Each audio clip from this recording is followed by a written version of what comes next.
মাগুরার শিশু আছিয়ার কথা কে না জানে আজ।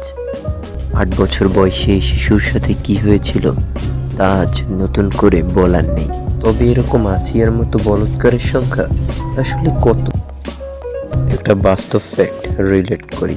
জুলাই আন্দোলনে কতজন মারা গেছে তা হয়তো কেউই সঠিক বলতে পারে না। এমনকি কবে ঠিক কোন বিষয়কে কেন্দ্র করে এই অভ্যুত্থানের সূত্রপাত হয়েছে তাও হয়তো অনেকের মনে নেই।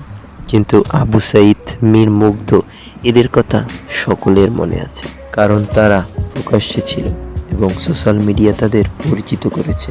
তেমনি আসিয়ার ঘটনা সোশ্যাল মিডিয়া থেকে সবার কাছে ছড়িয়ে পড়লেও এরকম আসিয়ার মতো ভুক্তভোগী শিশুর কথা কে জানে।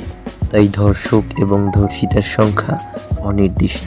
দীর্ঘ ৭ দিন মৃত্যুর পথে যাত্রা করতে হয় আসিয়াকে, এবং মৃত্যুর পর থেকে ফিরে আসতে পারেনি মায়ের কাছে, বোনের কাছে। এসব শিশু নির্যাতন ও ধর্ষণের কথা শুনলেই যে কারো যে কোনো পরিবেশে কলিজা কেঁপে ওঠে।